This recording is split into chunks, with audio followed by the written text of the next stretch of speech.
Mr. Beast Squid Games 2.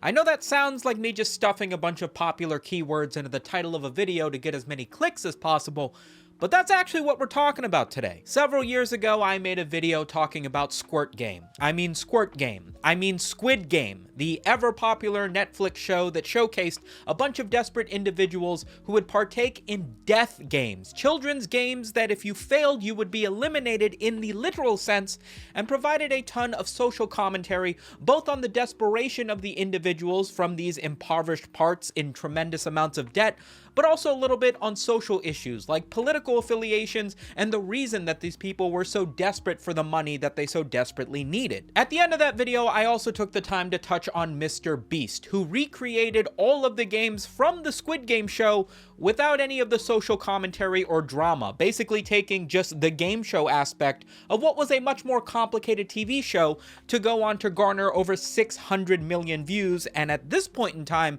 the most popular video he has ever made on his channel. At the time, there was a lot of discussion about how one YouTuber was able to recreate the show in a matter of weeks and then go on to get 700 million views, and compared to the fact that Squid Games was only able to do a fraction of that number of views on a paid streaming platform, which obviously is a comparison that nobody should make, and I said as much in that video. It is probably no surprise that the introduction of Beast Games, a full-fledged Amazon-sponsored game show by Mr. Beast along the same lines, would come out around the same time as the second series of Squid Games, and with Mr. Beast stating in an interview with Colin and Samir that he was going all out with this project, that if this failed and didn't do a tremendous amount of numbers, he would actually be broke. It begs the question, was Mr. Beast able to finally bridge the gap between YouTuber and TV showrunner, and did his show in Beast Games manage to grab at least some of the magic that was presented in the scripted second season of Squid Games 2? Not really.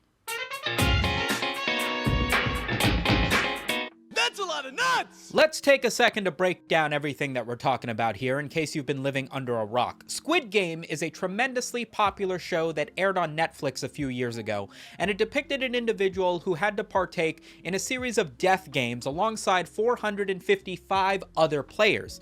The general gist was that these players would play in a series of children's games, and if they failed, they would be eliminated, which, as you go on to learn, means actually killed.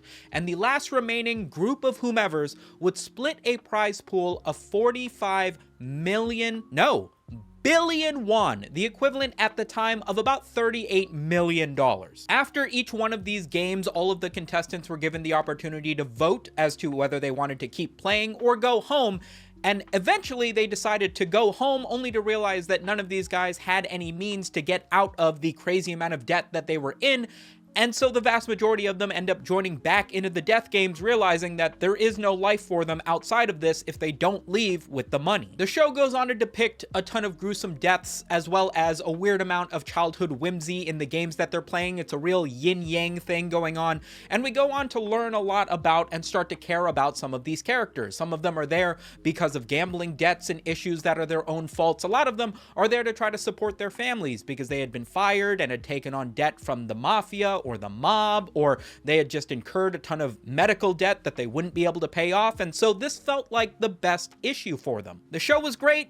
There was a ton of tension, a ton of drama, a bunch of fan favorite characters for the players in the show, almost all of whom would end up dying by the end, to only stay with our one main character winning all the money and then coming back in season 2 to join the games again, but this time, rather than trying to make the money for himself, do his best to put an end to these death games once and for all. Mr. Beast's recreation of Squid Games contains almost none of the drama, the tension, or the social commentary that went into the original Squid Games, and to be fair, it didn't have to. This was a YouTube video trying to capitalize on the popularization of this show that was going viral at this time, and so the ability to bring together 456 real people to go on to play real recreations of these Squid Games with the same props, the same arenas, the same costumes even. It wasn't necessarily surprising that being able to do this in even a relatively similar fashion would go on to be one of the most viral YouTube videos ever released. Unfortunately for Mr. Beast, this last year has been a rough one for his personal image. Over the course of the last 12 months, there have been hundreds of videos that have been made covering some of the darker sides of the production behind making Mr. Beast videos. Some of these situations are a little bit more criticism than anything else, talking about how the extent of his philanthropy in planting trees and cleaning up the ocean might not necessarily have the impact that most people might think they do on a surface level. But some of them are a little bit more damning, with people exposing situations where Mr. Beast would be partaking in cryptocurrency rug pulls or illegal gambling, alongside collaborating with people like Logan Paul and KSI, who have their own boatloads of controversy, with some being a little bit more related to the actual topic at hand, with some members and production staff in previous Mr. Beast videos talking about the difficult situations they would find themselves in to make a video come to fruition, with some female contestants from the original Squid Games parody talking about how they felt unsafe and felt like it took too long to receive sanitary products from the staff, feeling like the overall vibe of "I'm participating in a contest" felt a little bit more like, man, I really wish there was an HR department here, with mainstream news headlines even coming out to speak about the conditions, the unsafe working conditions of the Beast Game productions, with some employees talking about how they were forced to sleep next to unsanitary situations, human feces, porta potties not being cleaned in a timely manner, and the entire thing feeling like it was a dumpster fire just being recorded on camera. As far as even some productions stating that they wish that the Beast Games production would be blacklisted from the industry because the working conditions just seemed too tense, too rushed, too sloppy for a mainstream TV show. And so with all this, it's safe to say that with Mr. Beast throwing all the chips on the table in order to make this his biggest, most successful project possible with Amazon, it's become clear that most people over on the YouTube side of things aren't exactly rooting for the guy anymore. At one point in time, many years ago, Mr. Beast was a highly regarded YouTuber. He made videos that garnered a tremendous amount of views, was numerously copied by other people, went hand in hand with PewDiePie's subscribe to PewDiePie situation. He grew up making YouTube videos and would be very notoriously reinvesting basically all the money that he made into making his next video as popular and as spectacular and as entertaining to watch as the previous one. Initially, this was all fine. I mean, you know, who's gonna get mad about a dude who isn't hurting anybody and is just garnering a ton of views and not even using the money to better himself and buy sports cars or mansions, but rather dump 99% of it back into making even better videos? It felt like a win-win situation. But alongside the popularization of Mr. Beast videos on YouTube came as well the Mr. Beastification of YouTube, of Mr. Beast being such a popular force, such a viral video every time this guy uploaded. It really reshaped the way that YouTube as a whole had to act. Thumbnails had to get more clicky, titles had to get more extreme and more attention grabbing, overall videos had to be hypercut with sound effects and money given away every 10 seconds. In the words of Jacksepticeye in a tweet that he now apologized for, but truthfully was spitting nothing but facts, Mr. Beast kind of ruined YouTube. The fact that your favorite manufacturing channel trying to teach you about CNC and woodworking has to do clickbait titles in order to get people to watch his educational videos, that's Mr. Beast's fault. The fact that nobody can upload a video talking about how a phone is just a review or how this makeup product is good or bad, and rather it's this lipstick will kill you or you won't believe what happens on this podcast, that's all from Mr. Beast. And so it was only going to be a matter of time before the repercussions of Mr. Beast's videos doing so well would start to make wave after wave of impact on lesser YouTubers for years and years to come, that we would come to a point where people would start to get sick of the Mr. Beastification of YouTube, and as a result, Mr. Beast on the whole. And with people seeing through the veil of the Mr. Beast thumbnail and title and realizing that the only people that are watching these videos getting hundreds of millions of views at this point are just young children that will click on anything that's bright and gives away a ton of money, this sort of aura around Mr. Beast being this perfect YouTuber started to fade, and the fact that all of these controversies started to pile up and reveal the fact that these productions that he put on to make these videos come to fruition weren't exactly so harmless as they seemed, it's all been a little bit downhill since then. But even if that weren't the case, the entire endeavor of moving from a popular YouTuber to mainstream TV, music, or movie success is not one that has a ton of successes to look at. You could probably name a number of different YouTubers who have tried to make the transition into traditional media or music, whether that be Gabby Hanna or Lily Singh. The ones that come to mind for me are even people like David Dobrik, who in one of his vlogs back in the heyday stated that he tried to have a Netflix show made, but they just didn't feel like his YouTube videos would translate into a Netflix show all that well. Lily Singh's entire thing, doing Late Night with Lily Singh, is pretty well regarded as a pretty bad talk show. And Gabby Hanna's transition to music is, well, Gabby Hanna's transition to music. There aren't a ton of examples of YouTubers that have gone from making videos that are primarily for children, if they're getting hundreds of millions of views, turning that into a real career outside of, I don't know, like Bo Burnham and Joji, but really, the examples are far and few in between. But nobody's done it like Mr. Beast before. None of these previous people had the sort of success on YouTube to begin with, so it still does feel like if anybody's got a chance at making a show that's going to do very well, it would probably be Mr. Beast. So what's the situation with Beast Games? The show is now out. We can now see what all of this talk and controversy and big words, massive numbers have all culminated in. Is it the best thing to ever hit TV? Mr. Beast Games is designed to be the biggest game show in the history of game shows. Mr. Beast has a grand prize pool of $5 million for whoever wins the Beast Games, which according to him is the largest prize pool in any game show in television history. Which is something, except it doesn't feel like something. Already, with all the talk that Mr. Beast has had about trying to pivot his videos to be more about stories and being more personable, and less about just being bigger number equals better video, it already feels a little bit upsetting that this dude who has a ton of money seems to be banking on the notion that this show will do well if he just gives away more money than any show has done before. To be fair, it's a ton of money. Not only is it $5 million to whoever wins, but he also built an entire city, rented out an island, is giving away an island evidently, and there's also prize pools of $50,000, $100,000, $1 million in some cases just to people who are losing the games. In fact, even if you don't win at any of the games or sacrifice yourself for a sum of cash to take yourself out of the running for the $5 million, everybody, no matter what, gets a flat $2,000 just for being a part of the game. I have seen people win less money than that on an episode of The Price is Right, so he's doing something. Mr. Beast would tweet just the other week that Beast Games is now officially the #1 unscripted series launch in Prime Video history, which would be impressive if that meant anything at all. I mean, if it was the #1 game show after being the biggest budget game show in the history, that'd be something, but we're narrowing it down to just being stuff on Prime Video, so what? You beat out shows like The Boys? That would be interesting. That show's got a tremendous amount of viewership, except no, that's a scripted show, isn't it? So we're now secluding ourselves to only game shows that have premiered on Prime Video. Congratulations! This is now the #1 streaming show on YouTube that isn't dubbed in Portuguese. That's probably not even true. The funniest thing is watching Mr. Beast reply to all the tweets announcing the newest season of Squid Games with, "Hey guys, I also made a TV show, come check out mine," like some small YouTuber commenting on a bigger YouTube channel to come check out their channel, except it's Mr. Beast. The Rotten Tomatoes scores aren't great.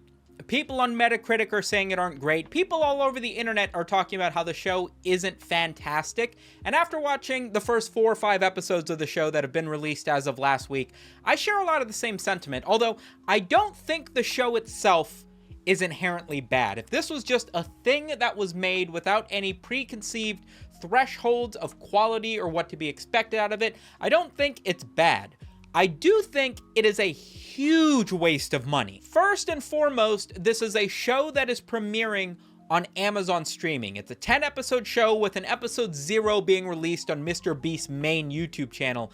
And there is no shift, in my opinion, between what feels like a YouTube video and what should feel like a huge TV show. Like, yeah, he built this whole city for everybody to live in and participate in like it's Survivor or something, and he's got 1,000 contestants all trying to win this $5 million, but the episode 0 on his YouTube channel was shot in a stadium with people in different outfits, and they had to pull a giant boulder. I mean, this feels like something out of Takeshi's Castle, not something with a $40 million budget or whatever it was, sponsored by Amazon with the biggest face on YouTube ever. This feels like yet another Mr. Beast video. I don't want to harp on every aspect of every little game that they played during the Beast games. I'm sure Drew Gooden is going to do a much better job than I will at making this kind of video. I do just want to focus on what I think are the two big key aspects that really drag this down, and that is sort of the unprofessionalism with the way they went about spending the money in putting together a bigger spectacle rather than making a better game show, and by extension, the fact that Mr. Beast is now freed from the chains of the YouTube algorithm. He doesn't need to make a video exactly as tight and clean cut as it needs to be for retention, or stylize the video in a way where it's going to get the most clicks because it has the best title and thumbnail. He can just focus on making the best show possible with the biggest budget he's ever had, and it kind of just feels like he made a longer YouTube video. The first episode, the episode 0, that isn't on Amazon and is instead on his YouTube channel, starts with 2,000 contestants, and within 15 minutes, 900 of them are eliminated.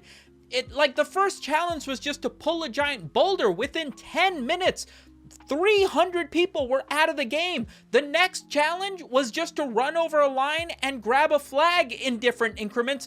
We had half of these people eliminated by the end of this challenge, the last one of which was just, hey, you can jump off and eliminate your entire team of 200 something people for 50 grand or $1 million or whatever. The one girl who jumps off and gets her entire team eliminated jumped before the timer started, and so she went home with nothing and eliminated 200 people with her. So by the end of this episode, we have like 900 people eliminated with hardly any money given away to any of them aside from the $2,000 consolation prize. So this video ends up giving away basically no money and has them going through like recess level activities. This is supposed to be the trailer for your unbelievably expensive Amazon show, and it doesn't even feel like or even perform much better than any other video that has been on your YouTube channel so far. Is there drama? Am I getting attached to the contestants? It's hard to when there's 2,000 of them and they're being eliminated 500 at a time. And that brings me back to my point where it's like, it isn't about the competition. It doesn't feel like they put together a ton of money here to make the overall spectacle of what they're doing something crazy. They're still just putting together what feels like a giant contraption they bought from Home Depot and spray painted a bunch of colors in order to compete for the only thing that seems impressive, which is the $5 million pile of cash that Mr. Beast continues to announce stuff from. In addition to that girl being eliminated for jumping before the timer started, which I think is a little bit BS, there was also a moment where Mr. Beast hands the microphone off to one of his co-hosts and he yells, "Yo!" to get people's attention. They thought he said go, and so 15 people like jump started before realizing that they weren't prompted to and were eliminated for nothing, on the basis of like a technicality at best. I understand that the stakes would be high when the prize pool is $5 million, but like it isn't really, right? We could have cut them a break. The first official episode of Beast Games takes place on Amazon streaming services, and in the first episode, all of the remaining contestants are brought to a room where they're standing on a pedestal with an iPad in front of them, and give or take, they play the next 4 or 5 games standing on this pedestal, just like they had just played the same 3 or 4 games all in the same stadium just before. And it looks pretty cool. There's drone shots showing the big rows of people, everybody's got lights and what have you, but 3 of the games that they play here are effectively just push the button on the iPad and you're eliminated.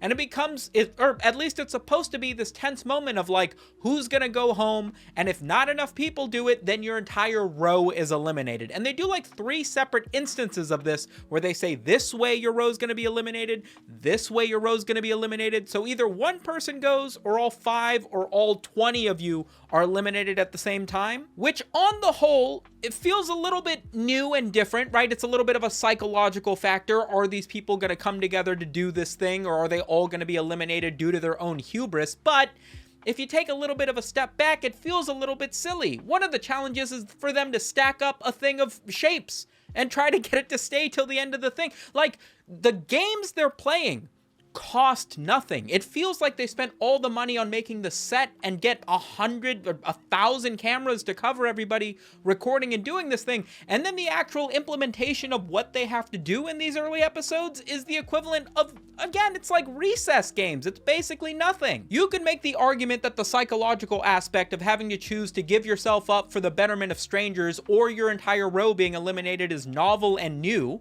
which is fair, but I really feel like if instead of spending like $1 million putting together this set, you instead spent it on something that would actually be interesting to watch, or some sort of complicated thing that, you know, like anything that would make it more than just how beautiful can we make the shot, and then we'll figure out the games afterwards, which is kind of what this feels like. Episode 2 kicks off, and we're finally at the Beast Games Island with the remaining, I'm not joking, 400 contestants. 1,600 people were eliminated by the end of the official episode 1. Maybe I'm going a little bit too far here, but if you have 10 episodes to play with and you need only 400 people to make it to the main gaming area, I feel like starting with 2,000 was just a waste of time. The Beast City is beautiful. They've got housing, they've got places, they have a giant tower, and that's it. I'm joking. It kind of looks like shit, but they did use a lot of video graphics to make it seem like there were giant pictures of Mr. Beast and his name hanging over the thing. Those aren't there in reality, but there are a lot of lights and one seemingly ever-looming tower of towerness. This tower would proceed to be, say it with me, the next 4 games that you watch in episode 2. The city that he built probably cost a ton of money. Building up this giant, I mean, it's 4 stories, it's not huge, parking garage for them to compete in is interesting. Clearly a lot of money went into the budget of making this look nice. What games are we playing in this tower? 2 teams of 50 up against each other 4 times. That equals 400 players. The first game is catching balls, and if you're the first to drop it, your team is eliminated. 50 people gone. The second one is they just blindfold each other's team, and then whoever has less members by eliminating more of them wins the thing. So again, basically nothing. 3 is giant beer pong. They probably spent $400 putting that together.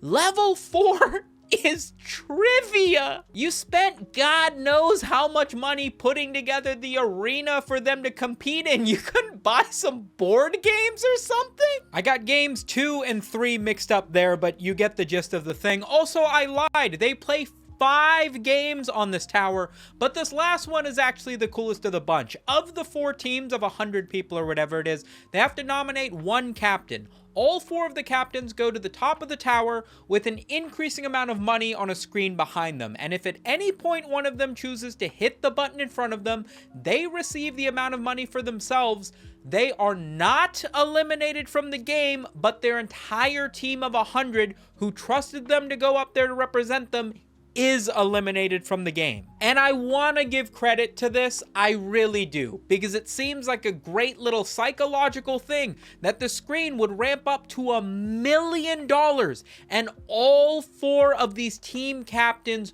would not press the button, believing in their team or not wanting to go back to an ocean of people who would be furious at them, whatever it is. But I just can't help but notice that you were ready to give $1 million away at the press of a button, but the 4 games that you played, 90% of the time that you spent on this giant tower in this massive city that probably cost you way more money than that, were all stuff you could buy at a party city. That's a little ridiculous. I'm not gonna harp on every game from every episode. I said that I wouldn't, but I think my point is clear in that when freed from the chains of having to worry about making a video that is going to be enticing to watch on YouTube, where you need to set the entire premise to be able to be truncated into an attractive title, make a perfect clickbaity thumbnail, and then make sure the video is just long enough to showcase everything you're doing, but just short enough to make sure nobody clicks off. Instead, you get 10 full episodes of 40 minutes, 50 minutes, whatever you want. Unlimited budget, whatever you want to do to make the best possible video better to compete with mainstream television, and the best that you're able to come up with is just a slightly larger version of the sorts of games that you were already making with your existing team on YouTube. this feels like a massive waste. And the entire notion of Mr. Beast wanting to be able to tell more stories seems completely lost in his implementation of releasing Beast games. We've learned almost nothing about any of these characters. There haven't really been any emotional counterparts. When I'm watching an episode of Fear Factor, it isn't the fact that they're winning $50,000 that's keeping me watching to the end. If it was $5 million like it was on Beast Games, the enjoyment I'm getting out of it is watching these people get dragged by horses and eat live cockroaches and go skydiving and learning about their fears and the families that they're competing for. Evidently, there was a couple who got engaged on the set of Beast Games, and that didn't even make it into the final cut of the show. Are you joking? I don't intend for this video to just be me criticizing something that Mr. Beast has made, although that has been something I've done over and over again, to be fair, as Mr. Beast's #1 hater. I don't think the show is bad, right? If it's something that just sort of came out that a YouTuber had done and you wanted to watch it and it happened to be the thing that had the biggest prize pool ever, it's not a difficult watch. If you want to watch something along the lines of Fear Factor, The Amazing Race, this is a half-decent show. The issue is that it has all these preconceived notions of what it should be. Having the budget that it does, having the host and the creator that it does, having the company behind it that it does. Everybody who was working on this was setting this project up to be this thing that would be the greatest piece to rival any television show, game show in history, with a YouTuber at the forefront of it. And unfortunately, despite the fact that he's been vocal about trying to make his videos more empathetic, more personable, more, attitude driven, it's ended up just feeling like one long, big YouTube video. It feels like, in my opinion, a whole bunch of the money was dumped into the set. Very little of it was dumped into making the actual games that they play creative or entertaining to watch. There wasn't anything to really develop characters, and the few times that they did felt like they swept past in a matter. Like, I feel like I spent as much time learning about the tensions between characters as I did watching sweeping drone shots of the entire city. The priorities don't seem right here. To the credit of Mr. Beast and his team, there's probably a bunch of legal yellow tape that they aren't able to cross now that this is going to be a major company produced production, you know what I mean? Now that this is basically a TV show, like, you can't exactly do Deal or No Deal. Even though they did have a little mini game that had briefcases in it, they couldn't go all the way because then they'd be infringing on the actual TV show, and this isn't a YouTube video anymore, so they might get sued for that. And you can see that in a lot of situations where it feels like they came close to doing something close to Deal or No Deal, close to Jeopardy, close to Squid Game, but you can only go so far before it starts to be like, hey, listen, we talked to our lawyers, this would be chill on YouTube, but we can't do this for Amazon. And so it's possible that a lot of what they wanted to do was stripped away and they ended up with a much more baby budget version of what they could do. Maybe they just wanted to have 10 games per episode, so they all had to be a little bit smaller. It could be a number of things. But I just can't help but notice that, like, low-level UFC fighters will beat each other to death for like 20 grand a piece. The people on Fear Factor were drinking liters of horse semen at a chance at 50 grand. You know what I mean? You remember that TV show where, like, the contestants were hooked up to a lie detector test and they had to answer, like, increasingly embarrassing and personal questions about, like, if they would leave their partner, if they've ever cheated, if they lied to their parents, and they were all in the audience and they were doing that for like hundreds of... That was entertaining. That was gripping. You know what I mean? Watching 500 people pull up a boulder or watching, 100 people try to catch balls, like, it doesn't matter to me that they're competing for 5 mil, I feel bad because it feels like Mr. Beast, as big as he is, having the number of views that he does, the incredible amount of money that he's made making YouTube videos, still seems to be burdened by the curse of YouTubers trying to transition into mainstream media, where it just seems like either you're incredibly talented and a little bit lucky like Bo Burnham or Joji, or you end up overestimating your ability to produce something that people want to watch outside of YouTube, and you end up like a Gabby Hanna, a Lily Singh, a Mr. Beast, That's all I got to say on the matter. I know this is half an hour of me just rapping about a TV show that you either have watched and know that I got a bunch of stuff wrong, or didn't watch and don't care, but it's YouTube. What can I say? The bar's lower. This is where I succeed. Thank you so much for watching. Big shout out to the patrons. If you enjoyed this video and would like more of me in your inbox, please hit the subscribe button, and I'll catch you guys sometime later this week, yeah? Spießt!